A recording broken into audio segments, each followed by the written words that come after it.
I want a divorce. This marriage isn't working anymore. How? I don't understand. We've grown apart. It's better if we end it now. Grown apart? Minjae, I asked you this morning if we were okay. You said we were fine. I lied. To understand how we got here, we must take you back to where it all began. The champagne glass shattered against marble with a sound that echoed through the penthouse like a gunshot. Kang Min-jae stood at the floor-to-ceiling window overlooking Seoul's glittering skyline, his reflection a ghost against the city he'd conquered. Behind him, his wife of 5 years picked up the pieces without a word, her dark hand steady, even as blood bloomed from a tiny cut on her finger. "Leave it," he said, his voice flat. "The staff will handle it in the morning." Amara Collins Kang straightened, meeting his eyes in the glass. "The staff doesn't arrive until 7. Someone could get hurt." That was Amara, always thinking of others, even when her husband couldn't be bothered to turn around and look at her. Min-jae's jaw tightened as he watched her wrap a tissue around her finger, watched the grace with which she moved despite the late hour, despite his coldness, despite everything. She wore one of his favorite dresses tonight, the deep burgundy one that made her skin glow like polished mahogany. She'd done her hair the way he used to like it, natural curls framing her face. She'd waited for him to come home from yet another late meeting, had dinner ready, had smiled when he walked in, and he'd barely acknowledged her existence. "How was the charity board meeting?" she asked, depositing the glass shards carefully into the trash. "Productive." He took another sip of whiskey, his third since arriving home. "We finalized the hospital wing donation. Your idea about the pediatric art therapy program was well received." A small smile touched her lips. "I'm glad. Those kids need creative outlets, especially during treatment." Silence stretched between them like an ocean. Once, he would have turned around, pulled her close, told her how brilliant she was. Once, her ideas had been their ideas, her dreams woven into his ambitions so seamlessly, he couldn't remember whose was whose. But that was before the empire grew too large, before the whispers started, before Han Soo-jin came back into his life, carrying secrets that could destroy everything he'd built. Amara moved to the kitchen, and he heard the quiet sounds of her making tea. Even now, she maintained the rituals that had sustained their marriage through the brutal early years. When he was building Kang Industries from nothing, when they lived in a one-bedroom apartment in Gangnam and ate ramyeon 4 nights a week, she'd made tea every night before bed. Green tea for him, chamomile for her. She'd given up her position as an emerging art curator in New York to follow him to Seoul, had learned Korean, had navigated a business culture that looked at her with curiosity at best and hostility at worst. "You're the most beautiful woman in any room," he'd told her on their wedding day, speaking in English so his mother wouldn't understand. "And the strongest. I don't deserve you, but I'll spend my life trying to." That was 6 years ago. He was 31 then, hungry and determined, but not yet, hardened. She was 27, full of fire and dreams, and a love so fierce it had terrified him even then. She'd looked at him like he hung the moon, and he'd believed that together they could weather anything. He'd been wrong. "Min-jae." Amara's voice pulled him from his thoughts. She stood in the doorway holding 2 cups, her expression unreadable. "We need to talk." His stomach twisted. Those 4 words, in any language, in any marriage, meant trouble. But instead of asking what was wrong, instead of reaching for her the way every cell in his body screamed at him to do, he checked his watch. "It's late, Amara. Can it wait until morning?" Something flickered across her face, hurt, maybe, or disappointment. But she nodded, setting his tea on the table beside his whiskey. "Of course. Sleep well." She was halfway to their bedroom when his phone buzzed. A message from Soo-jin. "Tomorrow, 2 p.m. My attorney will have the documents ready. Don't be late, Minjai. You know what's at stake. His hands trembled as he deleted the message. Tomorrow. Tomorrow everything would change, and the woman currently removing her earrings in their bedroom had no idea that in less than 24 hours he would hand her divorce papers and destroy the only real thing he'd ever built. The next morning arrived with cruel efficiency. Amara was already awake when Minjai's alarm sounded at 5:30, sitting at the kitchen island with her laptop open, reviewing gallery contracts from her freelance consulting work. She'd never fully given up on art, even when his business consumed 90% of her time, even when Seoul's high society expected her to be nothing more than decorative. "Coffee's ready," she said without looking up. "And I picked up those almond croissants you like from the French bakery." He should have known then, should have recognized that she was trying, that despite his increasing distance, despite the rumors she must have heard about Soo-jin's return, she was still fighting for their marriage. But cowardice has a way of blinding men to the best things in their lives. "I have an early meeting," he'd lied, grabbing his briefcase. "Don't wait up tonight." "Minjai?" Her voice stopped him at the door. When he turned, her dark eyes searched his face with an intensity that made him want to confess everything. "Are we okay?" The question hung in the air like smoke. He could tell her now.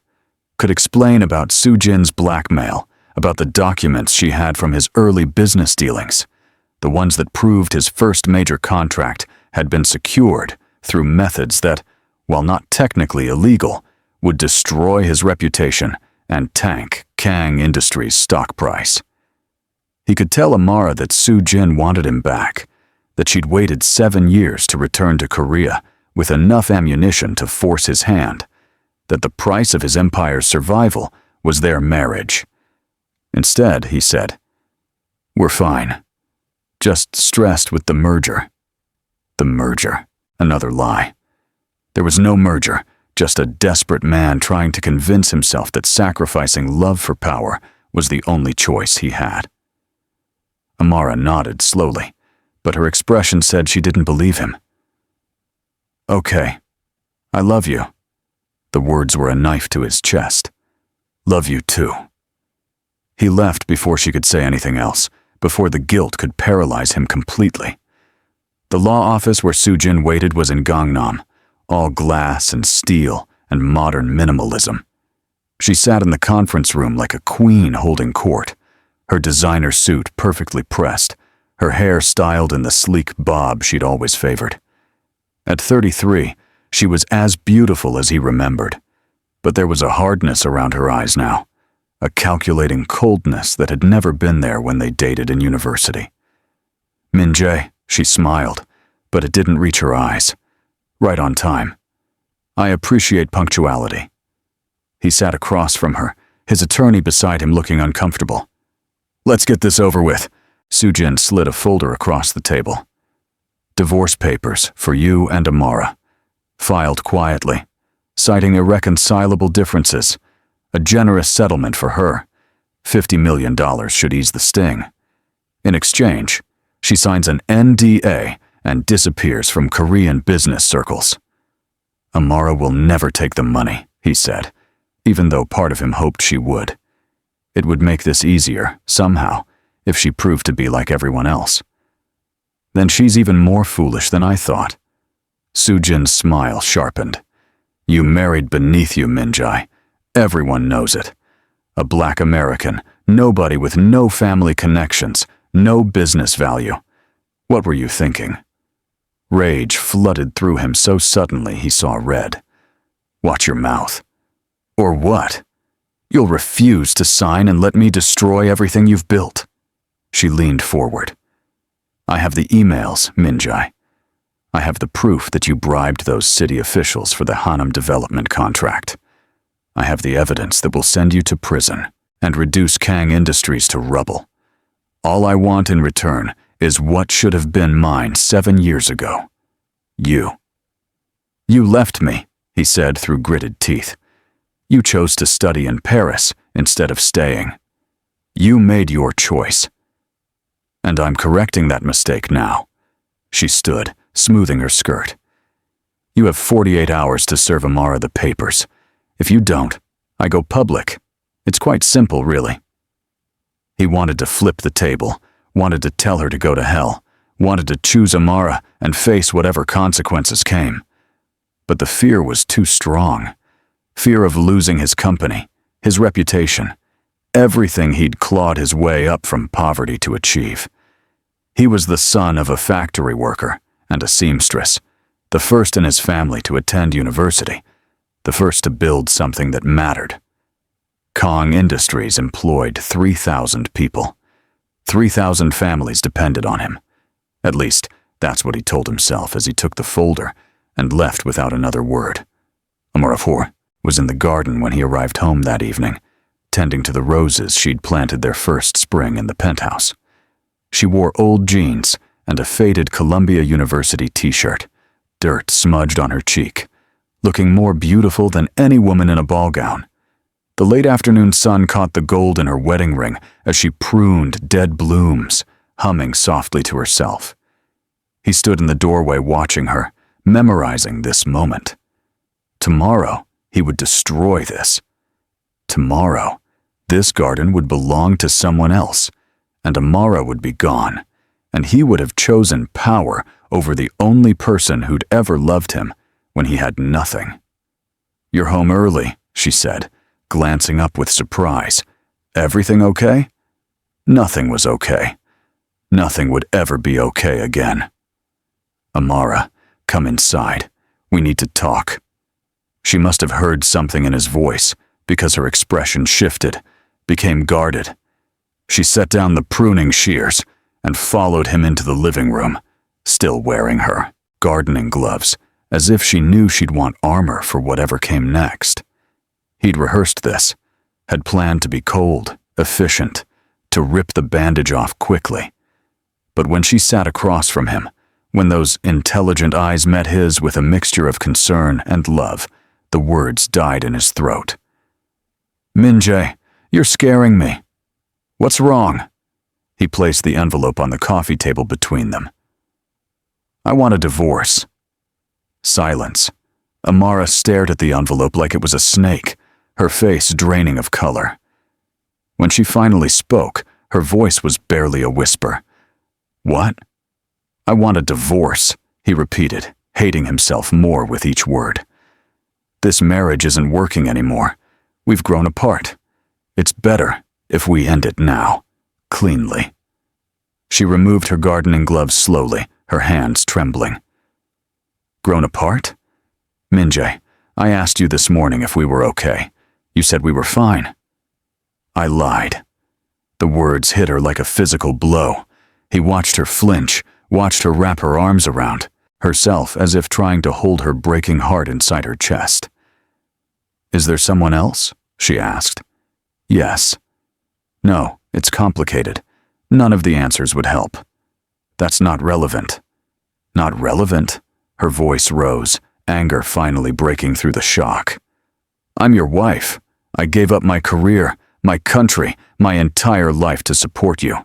I learned a new language, navigated a culture that sees me as an outsider at best, faced racism and xenophobia so you could build your empire without distractions. And you're telling me whether you're fucking someone else isn't relevant?" He'd never heard her curse before. In 5 years of marriage, through all the stress and pressure, she'd maintained a grace that had awed him. Seeing her composure crack was worse than any accusation.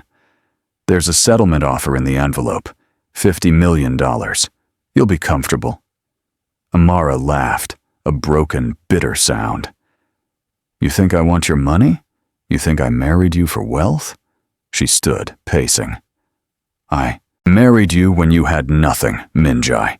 When we ate convenience store meals and shared a bathroom with 3 other tenants. I married you because you were brilliant and kind, and you looked at me like I was your whole world. What happened to that man?" He wanted to tell her that man died the moment he realized his empire was built on quicksand, that one wrong move could topple everything. that he was weak and terrified and choosing survival over love. But instead, he said, "People change." No. She stopped in front of him, her eyes blazing. "People don't change this much without a reason. Tell me the truth. Tell me why you're really doing this." He couldn't. If he told her about Soo-jin's blackmail, she'd fight. She'd want to stand beside him, face the scandal together. And he couldn't let her sacrifice any more for him. "I don't love you anymore," he said, forcing the words past the knot in his throat. "I'm sorry, but I don't." It was the cruelest lie he'd ever told, and he watched it destroy her. Amara stumbled backward as if he'd struck her, one hand going to her stomach in an unconscious protective gesture that he wouldn't understand until much later. "You're lying," she whispered. "You have to be lying." "I'm not." She stood there for a long moment, tears streaming down her face, her whole body shaking. Then she wiped her eyes, lifted her chin, and looked at him with a dignity that humbled him. "I won't beg you to stay. I won't fight for someone who doesn't want me. But I need you to know something, Min-jae." She moved to the door, pausing with her hand on the frame. "When you realize what you've done, when you understand what you've thrown away, there will be no coming back from this. Some mistakes can't be unmade." She walked out of the room, and he heard the bedroom door close softly behind her. No slamming, no screaming, just a quiet acceptance that carved out his chest and left him hollow. The divorce was finalized in 6 weeks, a record for a high-profile case. Amara signed the papers without reading them, refused the settlement money, and asked for only one thing: her freedom and her maiden name back. The media had a field day. "Kang Min-jae divorces foreign wife," the headline screamed. "Billionaire CEO returns to Korean roots." The narrative wrote itself. The poor black girl who'd married above her station, finally exposed as incompatible with Korean high society. Min-jae saw the articles, read the cruel comments, watched as Amara's dignity was shredded in public forums. He should have defended her, should have told the truth. But he was already planning his next move, marrying Soo-jin in 3 months, just long enough for appearances, just fast enough to satisfy her demands. He didn't know Amara was pregnant, didn't know that the protective hand on her stomach hadn't been grief, but instinct. She discovered it 2 weeks after signing the divorce papers, staring at a positive pregnancy test in a bathroom at Incheon. Airport, waiting for her flight to New York. She could have told him, could have used the pregnancy to nullify the divorce, to force him to acknowledge his responsibility. But as she sat in that sterile bathroom, her hand on her still flat belly, Amara made a choice. Her son would never watch her beg a man who'd thrown her away. 4 years passed, like a wound slowly scarring over. Amara rebuilt her life in Brooklyn, returning to the art world she'd abandoned. She started small, freelance consulting, writing gallery reviews, gradually building back her reputation. The pregnancy was difficult, made harder by her loneliness and the whispers that followed her, even across the ocean. The woman Kang Min-jae divorced, the foreigner who couldn't cut it in soul. But when her son was born, when she held that perfect tiny human with Min-jae's eyes and her nose, everything else faded to background noise. She named him Isaiah, after her grandfather. No Korean name, no acknowledgement of the father who'd discarded them both. Isaiah Collins, American, whole, hers. Single motherhood was brutal.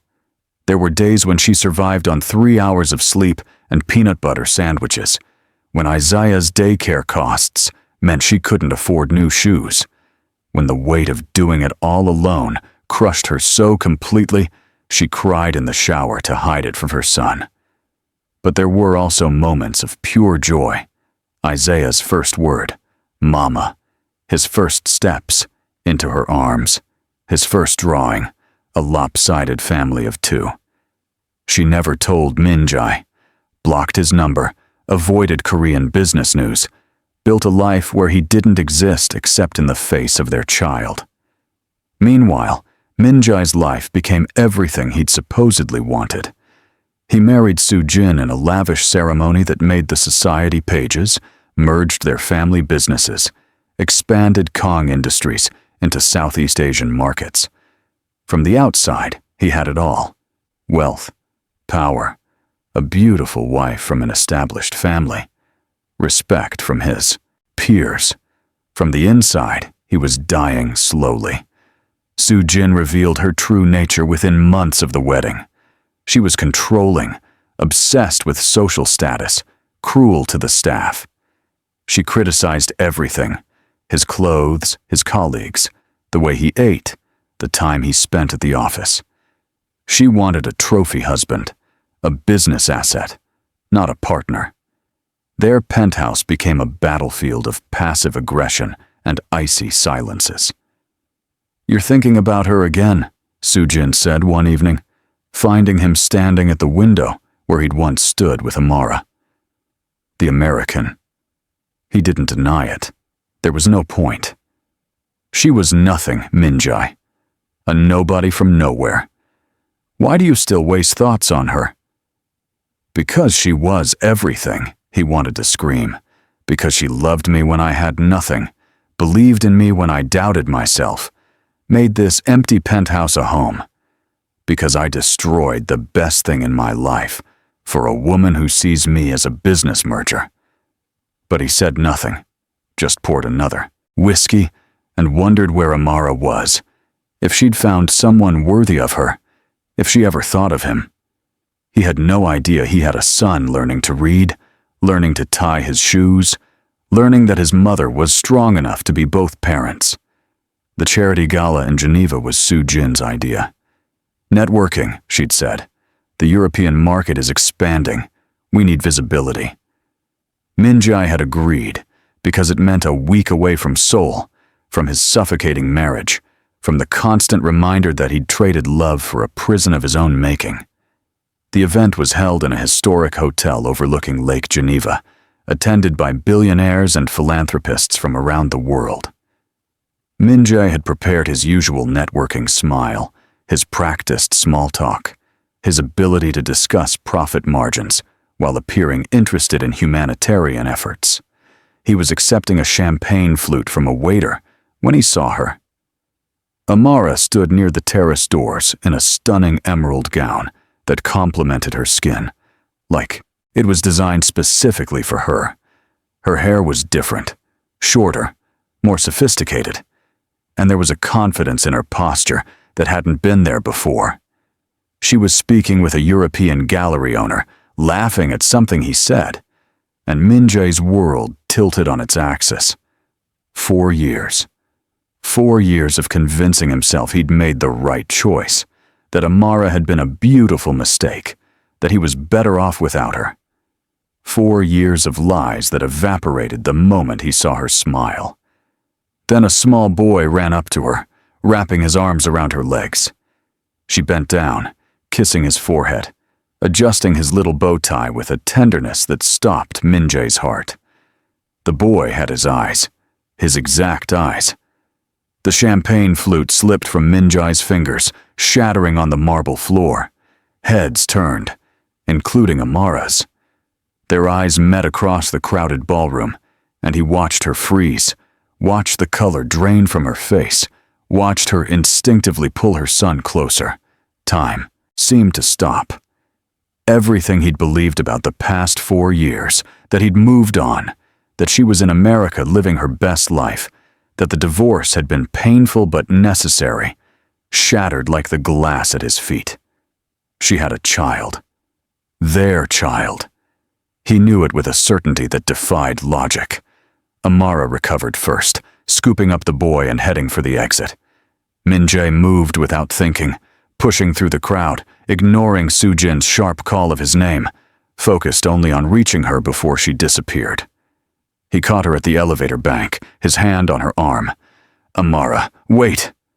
She spun around, her eyes flashing with fury and fear. "Let go of me!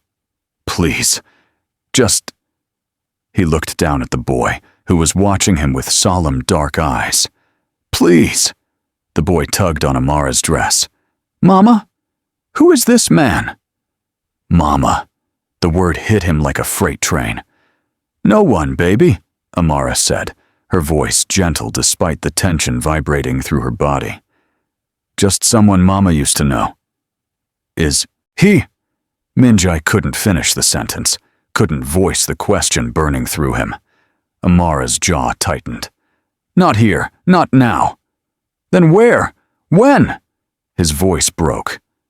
"Amara, please. I need to know." She looked at him for a long moment, her expression unreadable.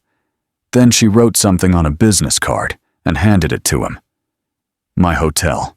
Tomorrow at noon. Come alone, or don't come at all." The elevator doors opened, and she stepped inside with their son. The last thing Minjai saw before the doors closed was the boy waving at him, innocent and unaware that he was looking at the father who didn't know he existed. Minjai didn't sleep that night. He sat in his hotel room staring at Amara's business card, at the elegant script that read, "Amara Collins, independent art consultant." No Kang. She'd erased him completely. Sujin raged when he told her he was meeting with Amara. "That woman again? After everything I did to get rid of her, you're actually seeking her out?" The words registered slowly. "What do you mean, everything you did?" Sujin's expression shifted, became cautious. "Nothing. I mean nothing." But Minjai was done with lies. "Tell me the truth. What did you do?" The story came out in pieces, reluctant admissions forced by his cold fury. Sujin had orchestrated everything, manufactured the documents that supposedly proved illegal activity, created false evidence of bribery, used her family's connections to make the threat seem credible. There had never been real blackmail material, just an elaborate con to force Minjai into divorcing Amara and marrying her instead. "I loved you," Sujin said, as if that justified destroying lives. "I wanted you back. I did what I had to do." Minjai looked at the woman he'd sacrificed everything for and felt nothing but disgust. "I want a divorce." "You can't." "I can. I will. Get out of my sight." He was at Amara's hotel at 11:30 the next morning, unable to wait another minute. She answered his, knock wearing jeans and a sweater, no makeup, looking tired and beautiful, and so far beyond his reach, it hurt to breathe. "You're early," she said. "I couldn't wait." "Is he?" "Isaiah is with my friend. We're alone." She stepped back, letting him enter. "You have questions. Ask them." "Is he mine?" "Yes." The simple answer destroyed him. "Why didn't you tell me?" Amara moved to the window, her arms wrapped around herself. "Why would I? You made it clear you didn't want me. You made it clear our marriage was a mistake. What was I supposed to do, Minjai? Show up pregnant and beg you to love me again? Force you to stay out of obligation? I had a right to know. You had a right to nothing." She spun around, tears streaming down her face. "You divorced me.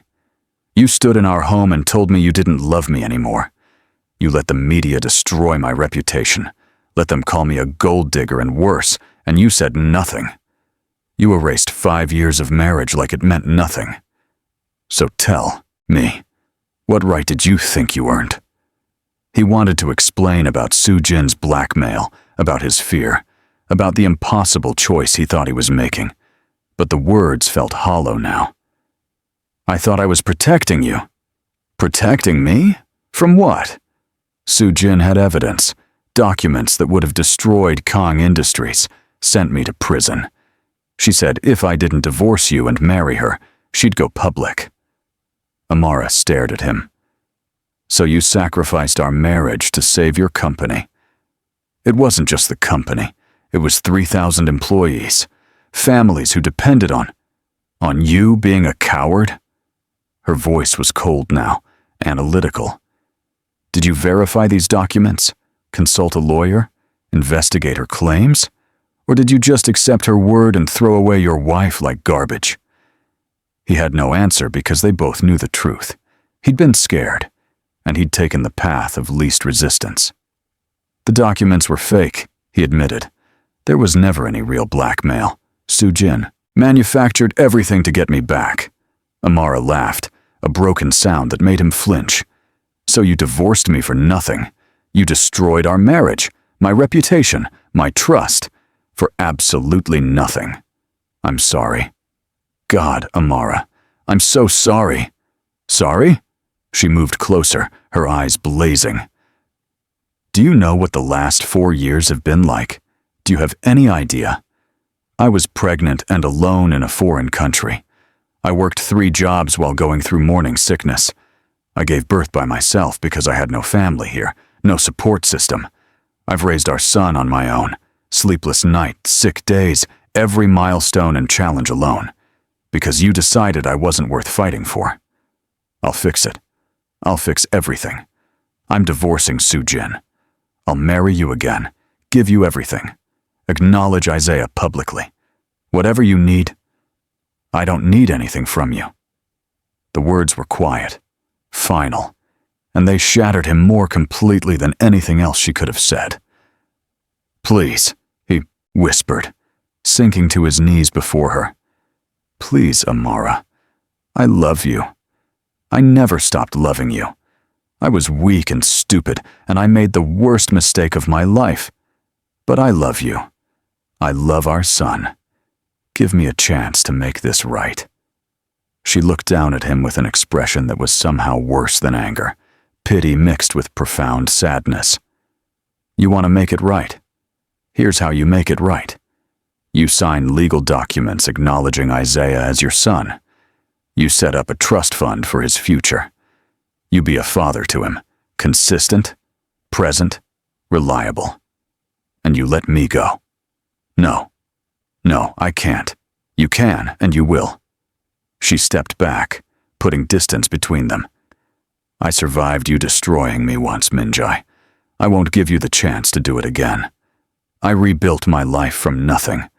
I learned that I don't need a man to validate my worth, that I am enough on my own, that I can be both mother and father to my child if necessary. Our child. My child.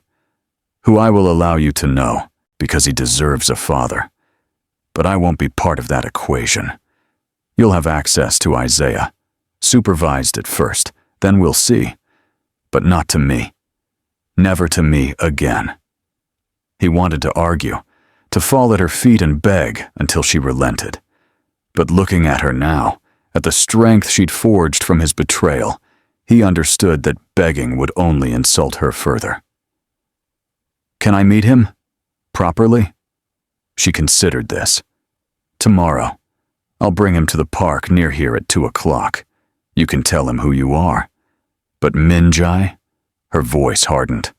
If you hurt him, if you disappoint him, if you prove to be as unreliable a father as you were a husband, I will cut you out of our lives completely. Lawyers, restraining orders, whatever it takes. He's my priority. Not you, not your feelings, not your regrets. Him. Only him. I understand. She walked to the door, opening it. Goodbye, Minjai. Amara, wait. He stood, desperate. Is there really no chance, in the future, after I've proven myself, could we? No. She met his eyes steadily. You taught me an important lesson when you divorced me. You taught me that I deserve someone who chooses me first, every time without hesitation. You taught me that love without courage is worthless. You taught me that I am strong enough to walk away from someone who doesn't value what we had. She smiled sadly. Thank you for that lesson. It was painful, but it made me who I am now. And who I am now would never take you back. The door closed between them with a soft click that sounded like the end of the world. The meeting in the park the next day was simultaneously the best and worst moment of Minjai's life. Isaiah was shy at first, hiding behind Amara's legs, but he gradually warmed up when Minjai asked about the toy car he was holding. "It's a race car," Isaiah explained solemnly. "Mama got it for me when I learned all my numbers to 20. "That's very impressive. You must be very smart." "Mama says I get it from her," Isaiah said matter-of-factly, and Minjai caught Amara's small smile. They sat on a park bench while Isaiah played nearby, close enough to watch, but far enough to give them privacy. "He's incredible," Minjai said, unable to take his eyes off his son. "He is. He looks like me. Unfortunately." There was no venom in her voice, just tired acceptance. "Amara, don't." She cut him off gently. "We're not doing this. We're here so you can meet your son. That's all." They sat in silence, watching Isaiah chase pigeons, his laughter bright and pure. "Does he ask about his father?" Minjai finally asked. "Sometimes. I told him his father lived far away and couldn't be here, but that it wasn't because he didn't love him." She glanced at Minjai. "I've never said anything bad about you to him. That's not the kind of mother I am." "You're an amazing mother." "I know." The quiet confidence in her voice humbled him. This was the woman who'd once doubted herself, who'd asked his opinion on everything, who'd looked to him for validation. She'd grown into someone who knew her worth, and he'd lost the right to witness that transformation. Over the next 6 months, Minjai flew to wherever Amara and Isaiah were, New York, London, Paris, for weekly visits with his son. Each meeting was supervised, professional, carefully boundaried. He learned that Isaiah loved dinosaurs and hated broccoli, that he wanted to be an astronaut when he grew up, that he had his mother's kindness and his father's stubbornness. And each meeting, he watched Amara from a distance, watched her laugh with Isaiah, watched her live a full life that no longer included him.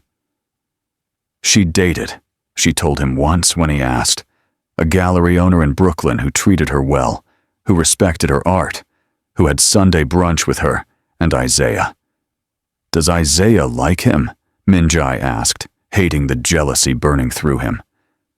"Isaiah likes anyone who's kind to him and his mother," Amara replied. "That's what matters." Minjai divorced Sujin publicly, exposing her manipulation in a carefully worded statement that destroyed her socially, but stopped short of legal action. He acknowledged Isaiah as his son, set up trust funds and college accounts, flew across oceans for bedtime stories and scraped knees. He became the father he should have been from the beginning. But he never became Amara's husband again. 3 years after that meeting in Geneva, Minjai sat in the audience of Isaiah's elementary school in Brooklyn, watching his 7-year-old son play a tree in the school play.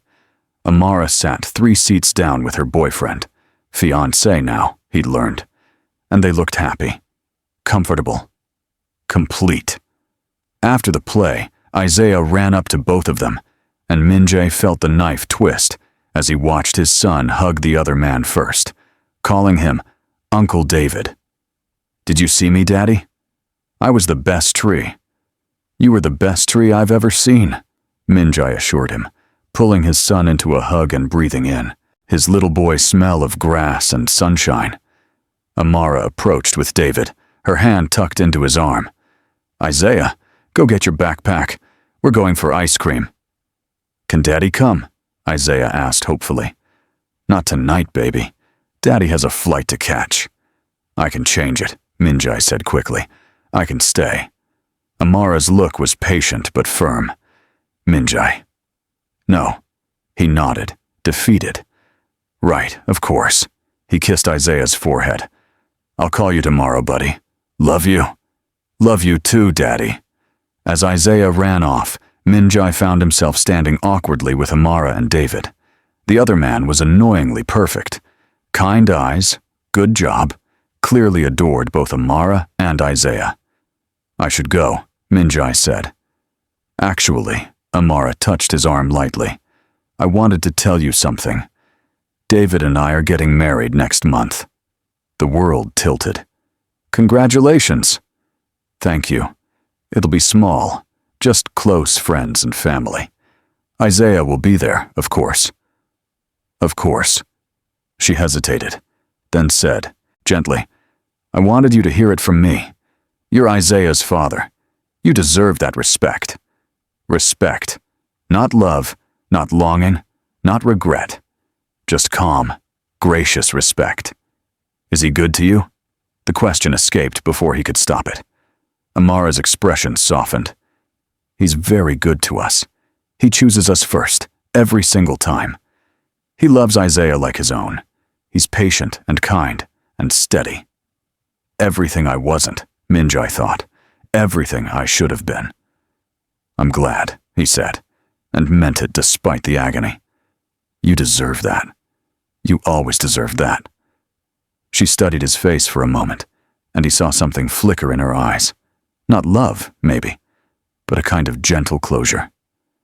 I forgive you, she said quietly. For what it's worth, I forgive you for the divorce, for the lies, for everything.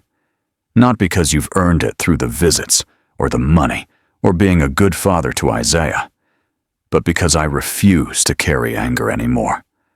I'm happy, Minjai, really, truly happy, and I hope, someday, you find that too.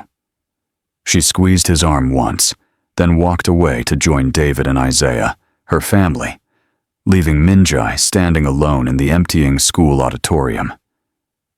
That night, in his hotel room, Minjai poured a glass of whiskey and stood at the window overlooking Brooklyn. Somewhere out there, Amara was tucking Isaiah into bed, reading him stories, being the amazing mother she'd become without him.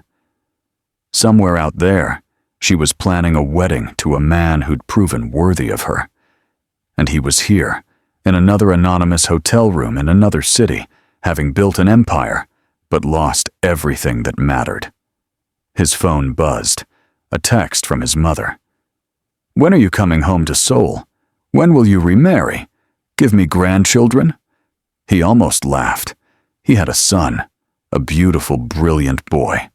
But because of his own cowardice and pride, half his family didn't even know Isaiah existed.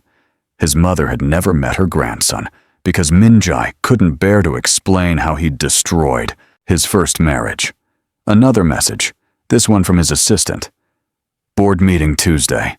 They want to discuss succession planning. Succession. Legacy. The empire he'd chosen over love. Minjai opened his laptop and began typing.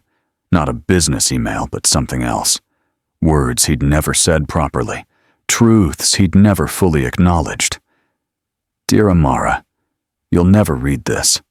I'll never send it. But I need to write it anyway. Need to finally be honest about what I threw away. I lost the woman who loved me when I had nothing because I wanted everything. I lost the partner who believed in me before the world did because I was too cowardly to fight for her. I lost the mother of my child because I convinced myself that power mattered more than love. You were right that day in Geneva. Some mistakes can't be unmade. This is mine. Permanent, irreversible, the defining failure of my life. I watch you now, happy and whole, and I'm glad. You deserve that joy. Isaiah deserves the stable, loving home you've built. But God, Amara, I'm so sorry. I'm sorry I wasn't brave enough to choose you. I'm sorry I let fear make my decisions. I'm sorry our son will grow up calling another man dad, while I'm the weekend father who flies in for school plays. I tell myself that being in Isaiah's life is enough, that I should be grateful you let me have even this much. Most days, I even believe it. But late at night, in hotel rooms across the world, I remember what we had. I remember your laugh, your touch, the way you made our apartment feel like home. I remember dancing in the kitchen, planning our future, believing we could conquer anything together. I had it all, and I threw it away for a threat that wasn't even real. This is my punishment, and it's fair. You moved on. You found someone worthy. You built a life that doesn't need me. And I'm here, emperor of an empire that feels like ash, loving a woman I'll never have again, father to a son who barely knows me. This is the price of my choices. This is what it costs to value power over people. I just wanted you to know, even if you'll never read this, that I understand now. I understand that I had everything when I had you. I understand that no amount of wealth or success will ever fill the hole you left. I understand that regret is the most expensive price of all. I hope he makes you happy. I hope Isaiah grows up secure and loved. I hope you live the beautiful life you always deserved.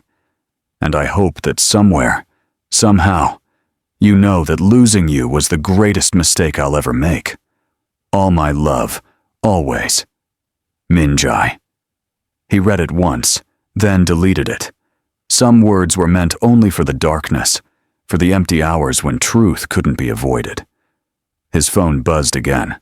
A photo from Amara.